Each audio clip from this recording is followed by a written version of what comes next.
बाळासाहेब थोरात हे सिल्वर ओकवर दाखल झाल्याचं कळतंय। काँग्रेसचे नेते हे शरद पवारांच्या भेटीला गेलेले आहेत। त्या ठिकाणी केसी वेणुगोपाल चन्नीथला हे सुद्धा सिल्वर ओकवर पोहोचलेले आहेत। दरम्यान जागा वाटपासंदर्भात आता त्यांच्यामध्ये चर्चा होण्याची शक्यता आहे। तर जागा वाटपावरून ठाकरे आणि काँग्रेसमध्ये जोरदार रस्सीखेच सुरू असल्याची चर्चा आहे।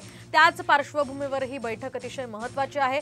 काँग्रेसचे नेते आता शरद पवारांच्या भेटीला गेलेले आहेत। त्यामध्ये जयंत पाटील तसंच बाळासाहेब थोरात हे सिल्वर ओकवर सध्या दाखल झालेले आहेत। यासोबतच काँग्रेसचे नेते सुद्धा शरद पवारांच्या भेटीला गेलेले आहेत। केसी वेणुगोपाल चन्नीथला सध्या सिल्वर ओकवर असल्याचं कळतंय।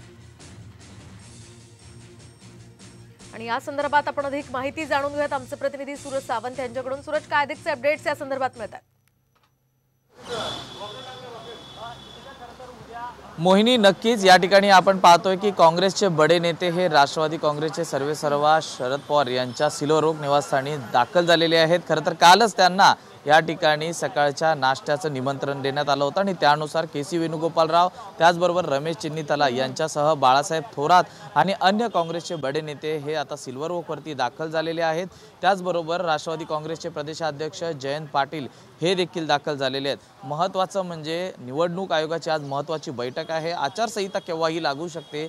लोकसभेचं जागा वाटप हे महाविकास आघाडीत सुरू आहे आणि त्यातच काँग्रेस आणि शिवसेनेत जागा वाटपावरून रस्सीखेच पाहायला मिळते।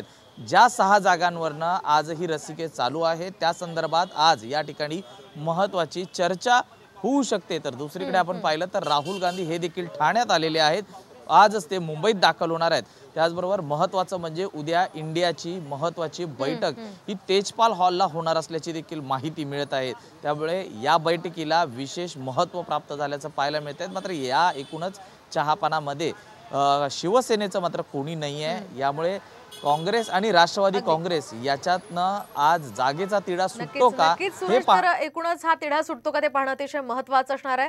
धन्यवाद तुम्ही दिलेल्या या सविस्तर माहितीसाठी।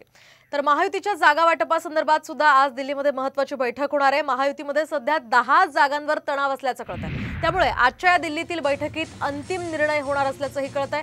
या बैठकीला मुख्यमंत्री एकनाथ शिंदे तसंच अजित पवार आणि फडणवीस सुद्धा दिल्लीला जाणार आहेत। 13 जागा तर आपल्याला मिळायलाच हव्यात असं मुख्यमंत्री एकनाथ शिंदेंचं म्हणणं आहे। राष्ट्रवादी 6 पेक्षा कमी जागा घ्यायला तयार नाहीये। एकूणच 19 जागा मित्र पक्षांना दिल्या तर भाजपच्या वाट्याला 29 जागा येतील। त्यामुळे भाजपचे राज्यातील नेते त्यासाठी राजी नाहीयेत। या सगळ्या पार्श्वभूमीवर आता चेंडू भाजप श्रेष्ठींच्या कोर्टात गेल्याचं कळतंय।